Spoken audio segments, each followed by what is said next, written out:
Today is Thursday, January 22nd. I'm Dr. David Livingston, president of Lewis University, and I'm joined by Dr. Christopher Sent, our provost. We did want to alert the community, and I think most people received a notice of this, but a notice went out regarding tomorrow's weather forecast due to extreme cold weather that the National Weather Service has made us aware of, and the hazardous travel conditions. Lewis University will offer only online classes for those scheduled to be in person tomorrow. Obviously, the online classes that were scheduled to be online will still be online Friday, January 23rd and Saturday, January 24th. For all those in-person classes in Chicago, Oak Brook, and Romeoville. The text has a lot more details in it that you received, or the phone message that you received. So make sure you check those details if you have any questions.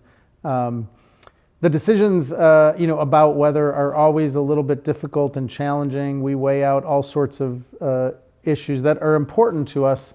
And the most important thing is that learning continues to happen. As everybody knows, this is the first week of the semester. And so some people are meeting each other for the first time in classes. We want that learning to continue. At the same time, we also balance that out against the safety of students, faculty, and staff to make sure that everybody is safe. It will be a very hazardous, and I guess we just want to say, in addition to saying in-person classes won't happen, please be safe even at home. Limited time out, make sure you're covering yourself up. There's all sorts of good resources online that you can look at, but just make sure you stay safe. It has been a great start to the spring semester. This week has been a busy week filled with opportunities to, reconnect, to get into the new classes, for some people to change classes.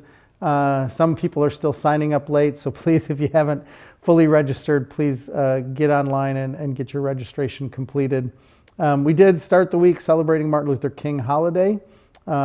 We had then our start to the classes that happened on Tuesday, and there are some single, if they just meet once a week, there will be some classes that will meet first time online tomorrow because it's their first time meeting. Last night we had a great event, lots of great events this week, but last night we were in the Uptown campus for a ribbon cutting ceremony for the new nursing and pharm tech labs at St. Augustine College, Argyle campus in Uptown. The new labs will provide interprofessional education and lab training experience across the College of Nursing and Health Sciences. The new lab also enables accelerated Bachelor of Science in Nursing program that is offered at the Uptown location.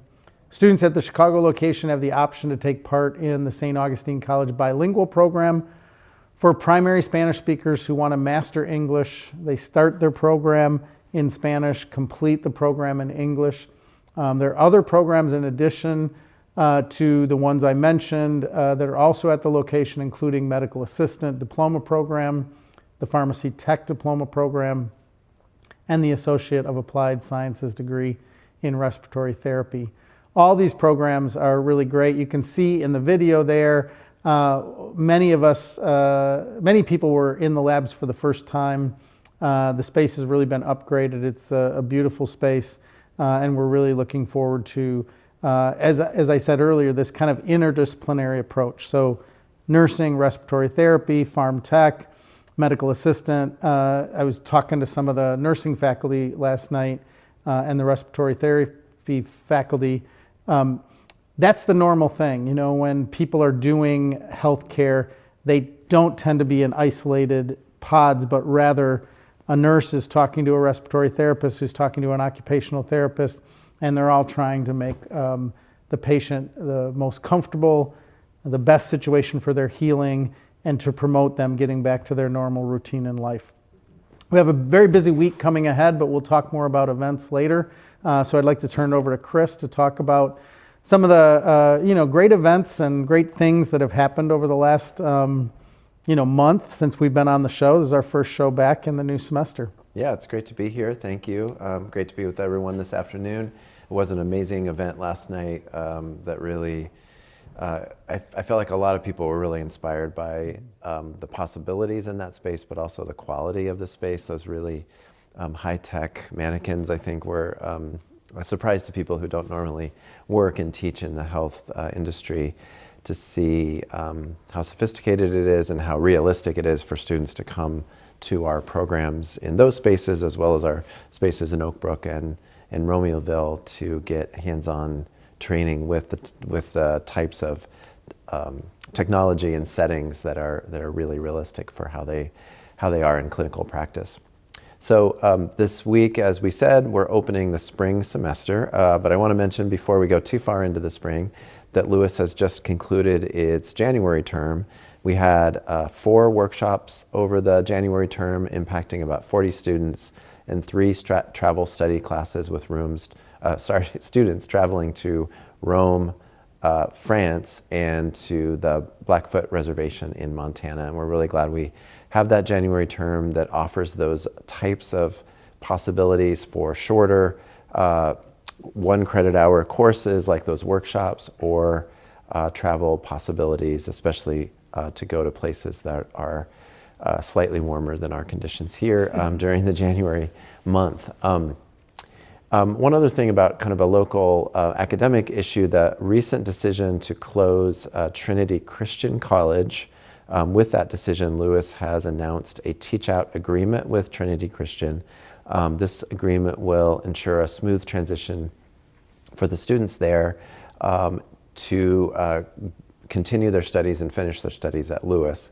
Students can enroll in the program as early as this month, but are encouraged to finish the academic year with Trinity Christian. So we expect the bigger impact on Lewis to come in the fall, and people are applying now to be part of the teach-out program or just to transfer to Lewis from Trinity Christian. We're expecting maybe 20 to 30 students to be joined from Trinity Christian in the fall.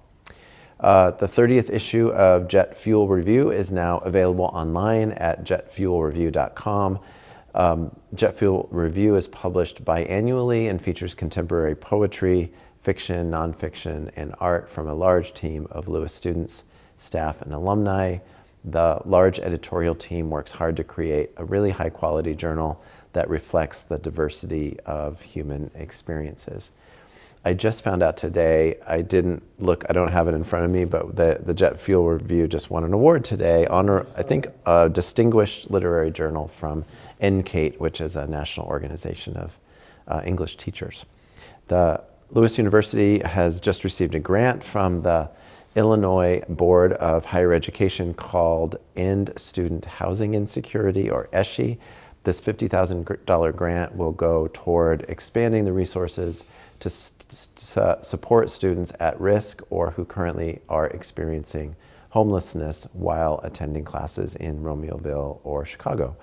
Lewis University Housing and Opportunities that are useful for students' excellence, in other words, that stands for HOUSE, liaisons provide support for students, implement innovative solutions, and ensure students have access to the resources they need.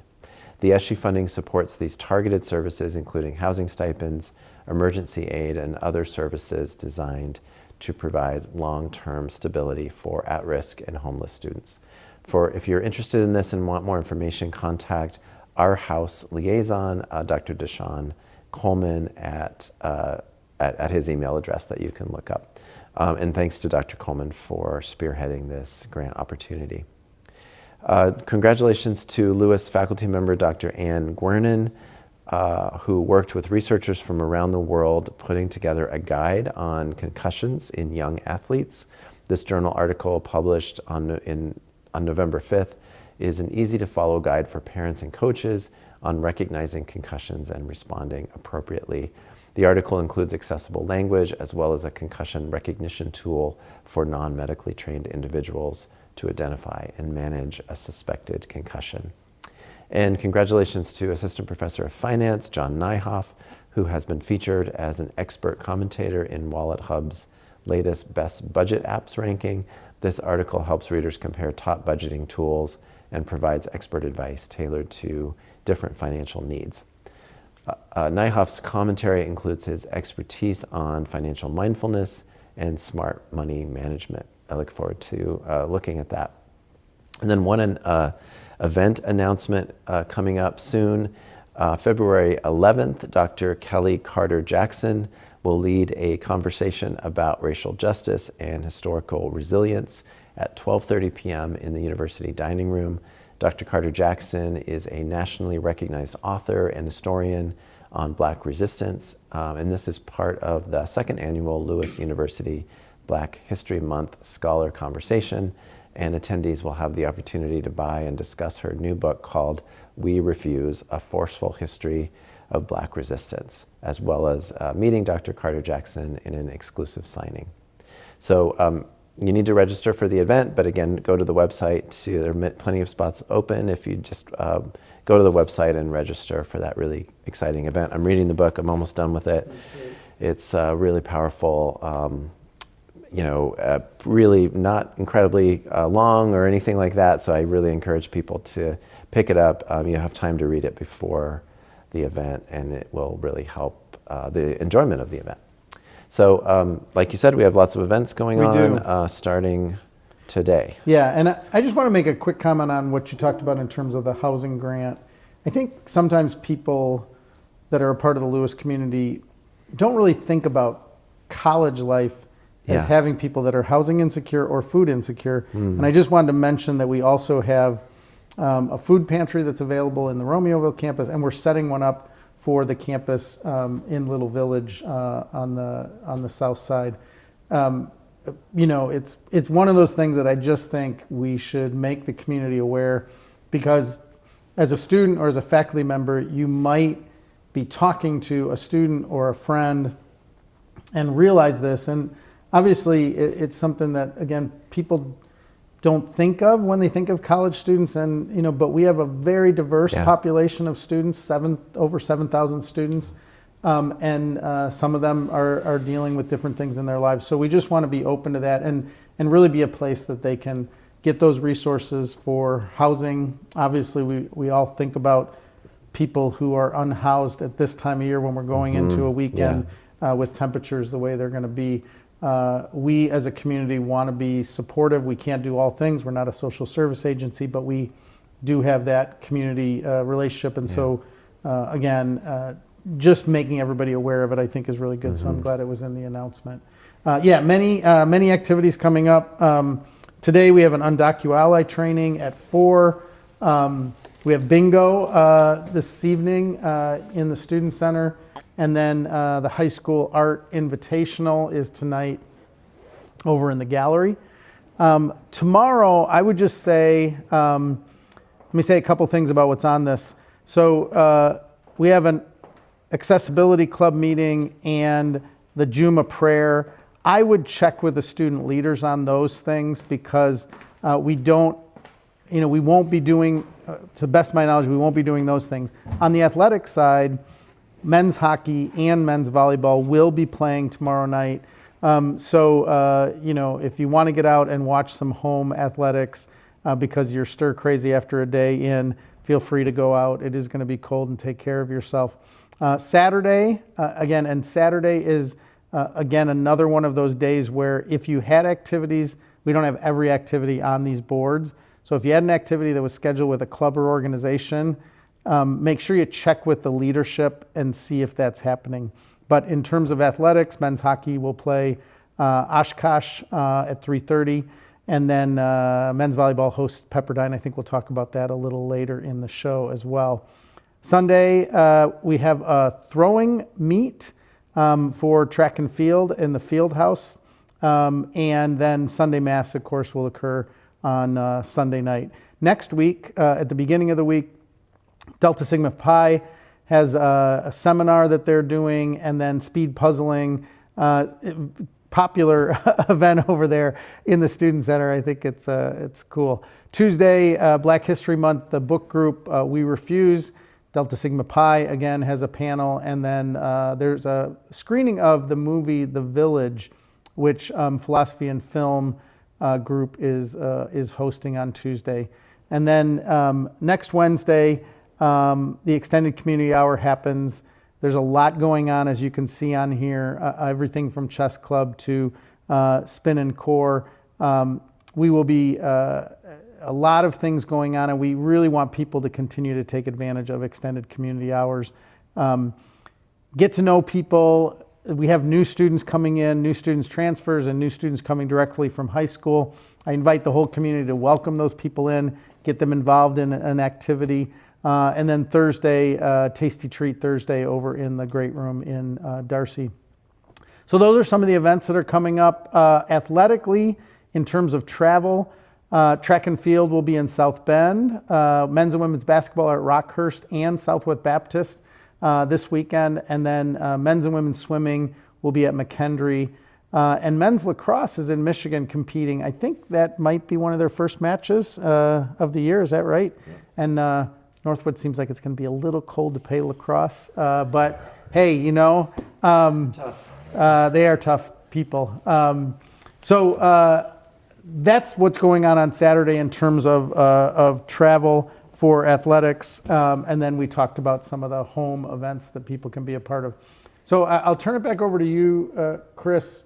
We have a great guest today. I'm really excited about this conversation. Some exciting things that have been accomplished, but also some things coming up that we're all looking forward to. Yeah, I'm really excited as well to introduce our two guests for the day.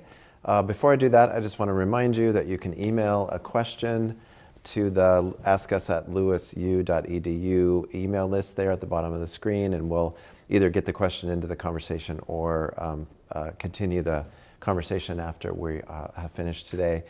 And if you're watching on YouTube, please feel free to use that email because we can get the question to our guests after today's over. I also want to mention that I'm going to step out at 12:30 today. I have a meeting I just cannot change, so I'm going to step up and leave discreetly. I'm in the middle of the conversation, which I regret because I'm really looking forward to it. So with those things said, I would love to introduce both John Ashaolu and Dan Friend, our guests today. John joined Lewis in March of 2024 as the Assistant Vice President for Athletics, guiding and uniting athletics on campus. So far in his time, he's helped Lewis receive national recognition for our athletic and academic performance, as well as great success in fundraising, uniting the campus around his Fly as One philosophy. Dan is the Assistant Athletic Director for Strategic Initiatives and is in his 21st season as the head coach of the men's volleyball at Lewis. Dan has led the team to NCAA tournaments, has over 550 career wins, and is a multiple-time winner of the MEVA Coach of the Year Award. And President Livingston and I were just talking before we went on air, and we both assumed we've been doing this long enough where we don't remember every single episode, or we don't remember where we've had certain conversations in our lives. And we were both surprised that Dan has never been a guest. I just still can't believe that. I think maybe he's lying to us. We're going to have to check the records on that one. There is a record. Somewhere there's a record of all this. But we're delighted to have you here for the first time, Dan. Well, welcome. I really appreciate being here. I was saying that I think Laura Lee's been on here twice. So it's not a competition. It's always a competition. It's always a competition. She better looking and probably has a better win percentage. Yeah, so well, there you go. Oh, well, the win percentage is And the other thing I want to say, John, is it's hard to believe we're coming up on 2 years. Like when you say that March, that's like 6 weeks away. Yeah. I remember when we were going through the interview process, I remember, we had alumni and coaches and, trustees come in and have conversations with you. And it's hard to believe that it's been 2 years. So, we're excited that. I'm excited as well. Yeah. Well, we're delighted to have you both here. And the primary reason we're doing it today is because the Flyer Red Dinner is coming up, and we wanted to, it's one of your responsibilities in that strategic initiatives title that I just mentioned. So tell us a little bit about, I guess to begin with, for people who don't know, what is the Flyer Red Dinner? You want to? Yeah, Flyer Red Dinner. Actually, it's Search to the Top is one of my favorite events of the year. It's just a time to honor some of the best and brightest student athletes that have been through Lewis University. And like Dr. Livingston was saying, I've been here for 2 years, so it's almost like 2 years of learning about the history, and the more you learn, you're like, wow, these great student athletes went here. So it's just a time to honor them. I tell everybody that, if you're in any Hall of Fame, you've been special in what you did. Sure. I'm hoping that one day I could be in the Lewis Athletic There Hall. you go. Putting the plug out Put a there. plug in there Putting the now. plug- But yeah, so it's just a time to celebrate some of our best and brightest alumni, student athletes that have been through here, just to talk again, express and talk more about the story of what Lewis Athletics is. And So Dan? can you give us the specifics about it? So it's this date at this time, Yeah. et cetera. Yeah, so next What would people expect Yeah. if they decide to come? Yeah, so next Wednesday, Yeah. January 28th, Yep. at the Bolingbrook Country Club. They've done a great job of hosting that venue for us. And, it starts at 6 p.m. with a cocktail hour, and then the program starts at 7 and goes roughly till about 9 o'clock. And then that next day, we honor those inductees as well at the basketball game. So we invite them and their families out and do them. So That's great. So And- each of the inductees to the Hall of Fame are really celebrated at the dinner. Yeah. So we do a little bit of cocktail, a little meet and greet, and then we have a program that we go through, and we'll have an intro video. Last year we were celebrating 50 years of women's athletics, but we have an intro video, and then celebrate each of those inductees, as well as our LaSallian of the Year, which will be Right. fantastic at the same time. So in terms of the, again, going back to kind of what to expect, can I, if I wanted to go, can I still get a ticket? Are there tickets available, or are we Yes. sold For out? sure, we'd love. Sign up You can on- ticket, No, we can we're get you still a getting- table. Yeah, that'd All be right. fantastic. Yep. And then, is there any way?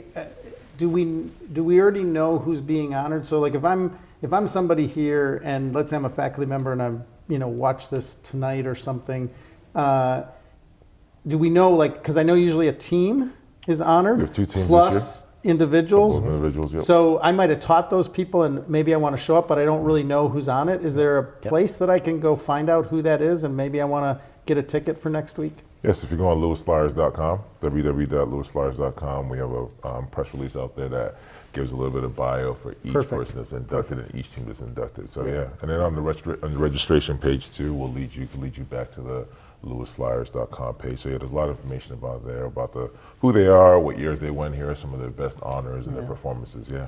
Can we hear a little bit about them now?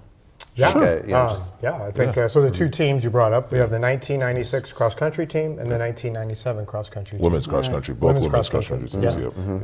Yep. One was 3rd place, and one was a runner-up. So both phenomenal Wow. teams. They were both regional champs Yes. as well as conference champs. Just And then really, national runner-up. yeah. And then assuming there's some There is. I'll let John talk continuity about- among the yeah, players, yeah. On both teams, was one as a Hall of Famer. So Magda is her first name. She represented the Polish national team as a teenager. Wow. So she was on both those teams, as well as two other Hall of Fames on both of those teams. So yeah, she'll be there. Again, she was both teams, and again, I think that those teams is what kind of set the foundation for where we are now. Yeah, sure. With our women's cross country, or our cross country program as a whole. Yeah. Yeah. And then David Lockyer, they're married, Yeah. which is fantastic. And Yep. David was on those teams as well. Oh, And wow. so it was really neat to be, and this was kind of a 2-year planning process with our Okay. Hall of Fame committee, Yeah. where it was like, we wanted to give them enough time where they could get over here from Europe and be able to come, and then doing these teams at the same time. And That's terrific. it's really cool because I think our current cross country teams have had a lot of success. Yes. And so really kind of linking those two together and Yeah. everything. was But you're also bringing up something I know is true behind the scenes for you guys is there's a lot of logistics involved. These people live all over the world, Yes. all over the country, Yeah. and trying to honor people in the right time frame, but Yes. also to make the event really powerful. Because especially with the teams, what we observe every year of going is just that it's so emotional and intense for these people who haven't seen each other in, 20 years or 15 years, and all those memories come back really quickly. Yes. The committee's done a really nice job. We've made this committee up of about 9 people, and they've done a nice job of looking through and getting organized. So it's been really great. Yeah. So. Yeah, it's a great evening every year. I think what you're mentioning, Chris, is really important, and that's why I guess I mention it to make sure talk to other, because some people, we have faculty and staff who have been here for that long and might have been a part of that. And of course, 20 years from now, we had a great cross country season this year. Yep. These are the kind of teams that have that potential 20 years from now of being being honored. But I just would invite those members of the community who, also haven't seen these student athletes in 20 years to come out and celebrate with them. Yeah. So, And then maybe really to your question, who is the LaSallian of the year? Or what's Chuck Crowder, Dr. Chuck Crowder, Awesome. Dr. Troy, he's fantastic and was here for a long period of time and was super impactful, not only in the classroom, but was a Chuck is an amazing, huge athletics fan and sat on several committees across the board. And so he is a real advocate for athletics and academic excellence in athletics. So it'll be great to see him. I know he's retired in Missouri and he's a Mizzou fan. I'm a KU fan, so it'll be great to see him doing it. So I was deleted when I saw his name on that list. And then we've got two other exciting Hall of Fame ones we want to make sure we mention. Kevin Coates, it's our first swimmer going into the Hall of Fame, which is fantastic. And I was here when he was swimming, so certainly I know him as well. We've got Tony McCormick, former athletic trainer who was here in the late 80s and 90s when we added a lot of sports and is still in the area, so fantastic. And I think he's our second athletic trainer that we've been being able to honor, so that's a great that's wonderful too. Yeah, it's such a, I'd love to hear both of you talk about maybe a little bit about both, both what a fan like Chuck is and then what trainers mean to athletics. So, I mean, kind of these certain fans, like it's true of many sports and sometimes people run across all sports, but like those fans that you can always count on. I mean, you've both been coaches. Now you're both in administration. The ones who are and going to coaching. be at the volleyball game tomorrow night Right. are going to be those exactly. fans. Like you count on those. Sometimes it's 2 or 3 people, sometimes it's 5 people, but like that face that you can kind of see in the crowd and they're always there for you. And then I think there's a lot of people probably that don't appreciate how important trainers are to athletics. So maybe you could talk about both those sides of things, either of you. I can take the trainer part. I just think that, what they do day in, day out is just so important. But also, like you said, it's kind of maybe glossed over. We think everybody comes to the games and we see the athletic trainers at the games. But the fact of the matter is our teams spend more time practicing than they play games. And guess who's there supporting those practices? The athletic trainers. Even when there's a holiday and teams are practicing and the athletic trainers are here to make sure the student athletes. And, athletic trainers too, they serve a great purpose because they serve as a great conduit. When it seems like, and as a former athlete myself, I did this also. When you're in the athletic training room, you're able to let your guard down and you're able to really kind of talk and just put everything on the table. So they almost even serve as a counselor to you, so to speak. So, their job is just so important because there's those unseen hours that they are working hard, making sure the teams are supported, making sure our student athletes are healthy.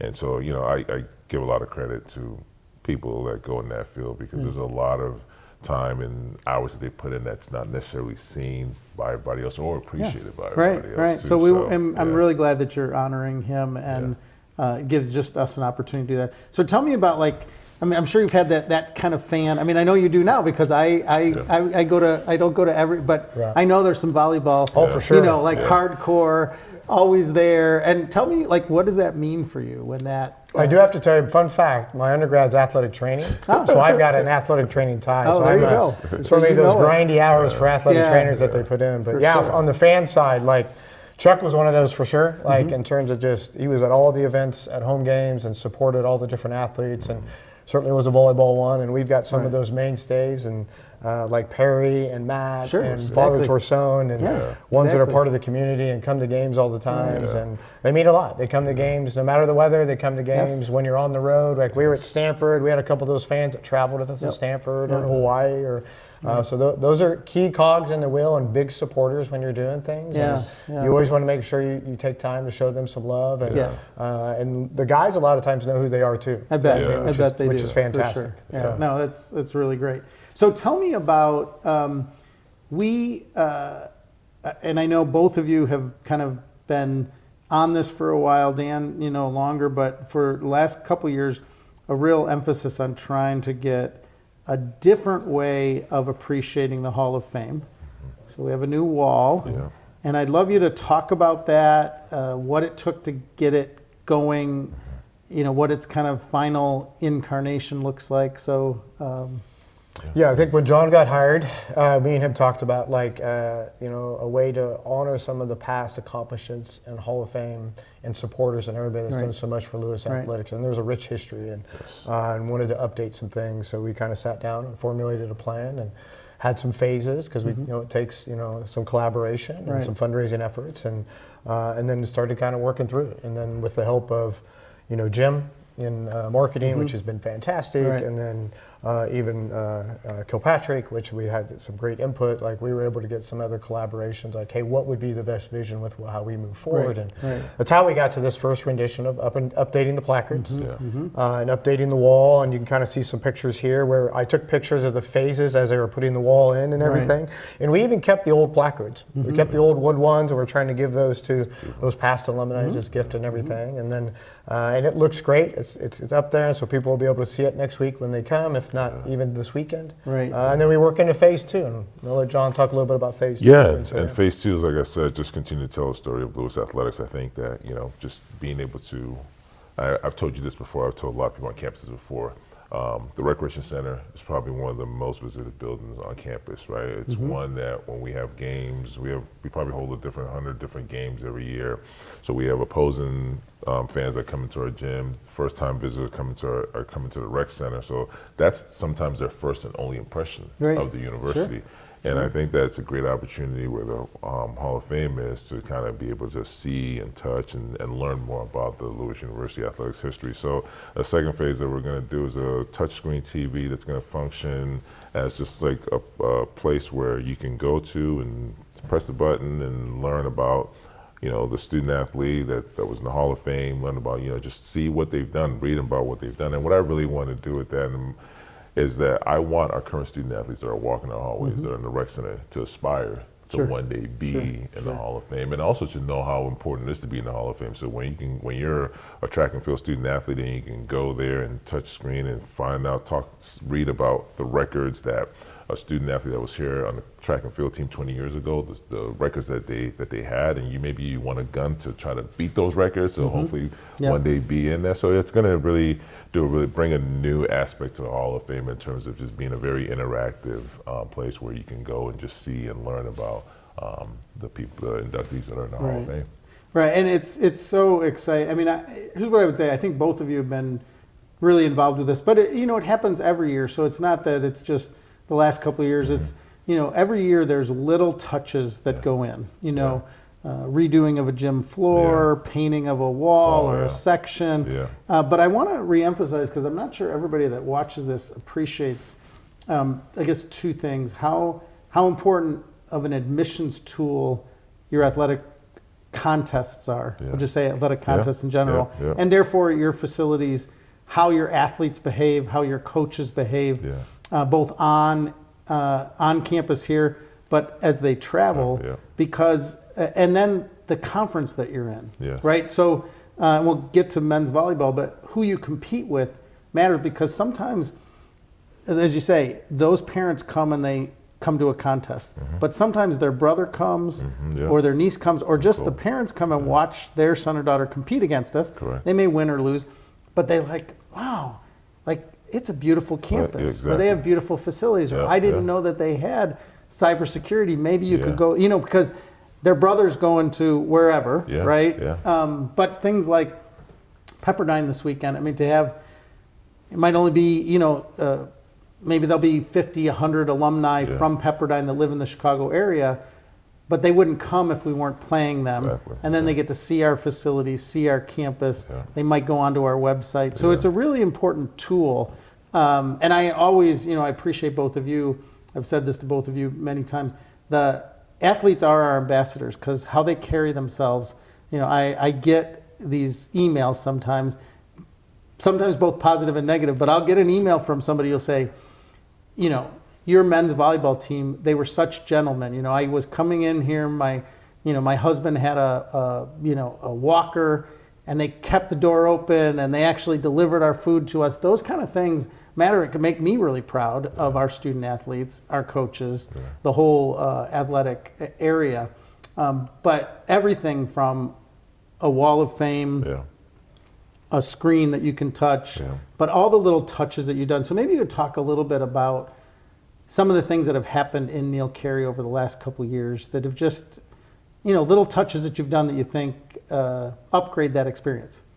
Yeah, I think one of the main things is just, but I still kind of have fresh eyes in it. So when I first got to Lewis and walked in the rec center, I was just like, well, if you dropped me just in the rec center, I would not really know that I was at Lewis University because, branding, color was just it wasn't in sync with who we were, and didn't scream at you that you're at Lewis University. So one thing, as you know, and I'm sure you've done it, home renovations, is paint can do a lot. Yeah. Like paint can do a lot. So, this has been kind of a mission of mine to say, hey, let's really have this place that's a rec center that people come in, and let's paint it to make sure it's our color. So when you walk in, you see our colors. It's in your face. Because when you go, we go to other schools that are in our conference too, and you go there and you see the Kendry's brand purple. Oh my goodness, purple. everything, and I hate purple. I don't like purple. So. I'm just saying, Yeah. because I know Dan will wear purple socks, Yeah, right? I'm not wearing my yeah. Red Sox, but yeah. So that's some things that we've done, and just kind of like little by little, just taking that the rec center area by area and really branding it in our color, and it's done a lot for us. And I know we've done some couple other things too. Yeah. I think you got some pads in the gym that were replaced by a sponsor, and they're black, and there's a wall in there that's black, and so I think there's some new acrylic signage, whether it's the silo room where we host some people, to some other place. So all that stuff kind of the weight room, weight room, some nice updates in terms of that. So it's great work, and I appreciate your kind of strategic vision on that. So let's go to, and I want to start with you, Dan, and then we'll go to maybe some of the other teams and things we're looking forward to with the completion of the winter season and then spring sports. But you had a great trip out west. So now we're talking men's volleyball. So tell me about how you feel about the team. Obviously, big weekend coming up with Quincy and Pepperdine. But tell me about how the season started, how you're feeling about the team. Yeah, I think we had an older group, which is great. We got some key returners, and OG and Nico, who were All-Americans for us, and some other great pieces in there between Haber and the middle core returning. But yeah, we went out west to Stanford and Menlo.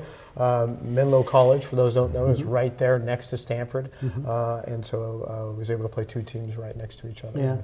And Menlo is fairly new into Division II. They were in NAI school.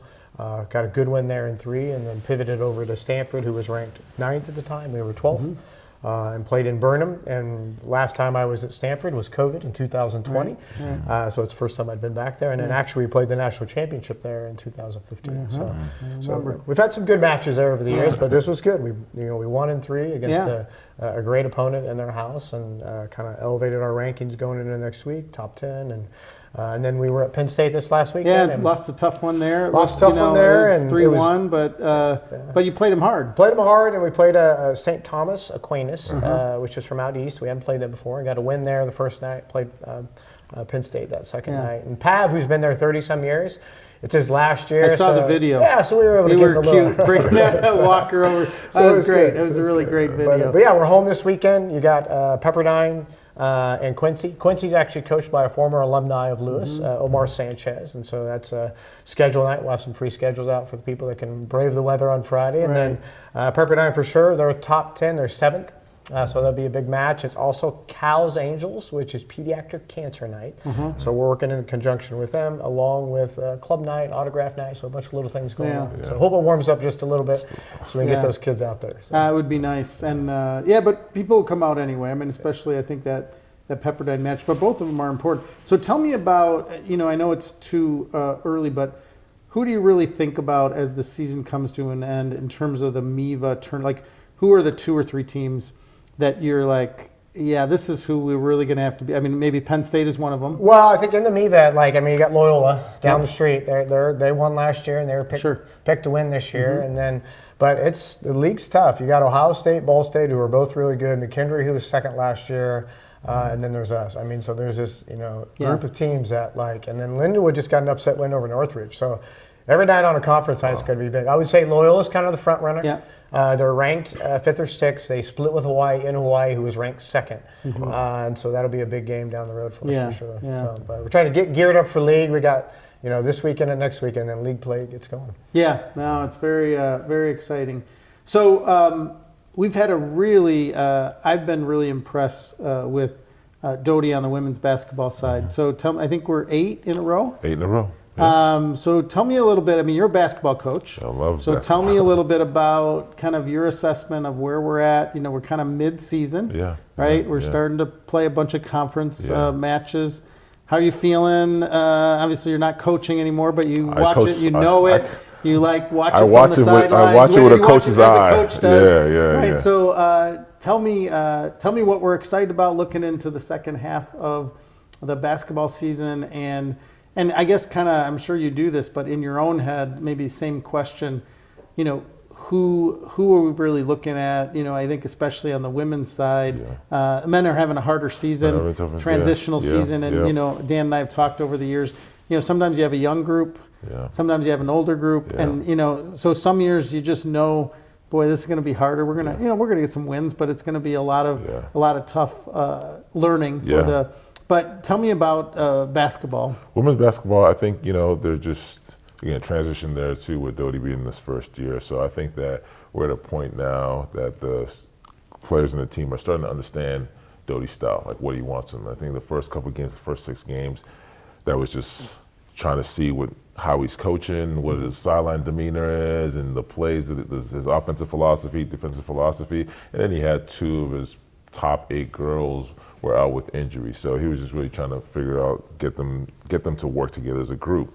Because again, every year you might have some holdovers coming from last year to this year, but it's still a whole new group as a whole. So they're filling each other out. But I think through the last 8 to 9 games, they're really starting to gel. They're really starting to make the extra pass. They're really, you know, at the beginning it's more individual, but now they're really like, you know, passing up a good shot for a great shot. And that's when you see teams starting to play really well together. And then defensively, there's just been, that's what's kind of kept them in game. I think the game they played last weekend, I forgot who it was. I looked, the score was like 11-10 at the end of the first quarter, and I was like, wow, we're usually a high scoring team, and the reason we won that game is because we've just played well defensively. So it's starting to click for them offensively, defensively, and I think it's just starting to learn what the expectations are from a new head coach. So, you know, on the women's side, I think Drury's always going to be in it. Yep, Drury's going to be, they're always going to be in the hunt for a championship. And then Maryville, who we beat at their place, Maryville actually went to University of Missouri, an SEC team, and beat University of Missouri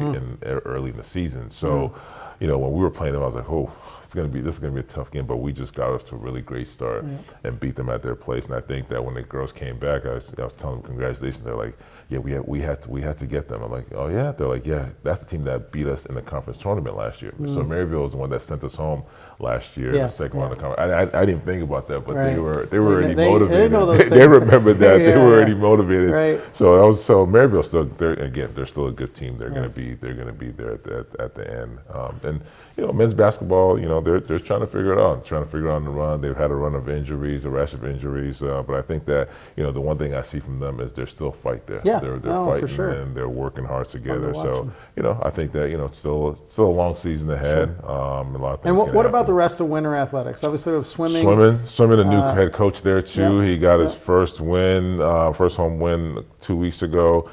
Doing really well. I think that, you know, one of the things I was talking to someone a week or 2 ago, and they said that, you know, swimming's such an individual sport. Sure. But I think what Coach Ian has done in his time here, he's really brought them together as a team. Yeah. When you go watch a practice, you see they're cheering for each other. And swimming is, again, as tough as a sport swimming is, you're just in the water. You're in the water. And I mean, I remember early in the fall, I looked out my window and I saw the swimmers. They were doing a bunch of exercises out in the yard, just on the outside. I was like, and I talked to Ian. I was like, Ian, like, what is that? He's like, John, you got to remember, we're in the water for so long. Yeah. We're just going to be in the once the weather starts getting bad, we're just going to be in the water. So it's like now we can just take advantage of doing some stuff outside. But you know, Ian's doing an unbelievable job. Really, the team's bands together, doing really, really well. So yeah, I think those individual sports. So I was a wrestler in high school. You know, those individual / team sports. You know, you're not playing together as a team. You don't have to pass to each other. Exactly. But it's really important that you're a team, right? Exactly. And those kind of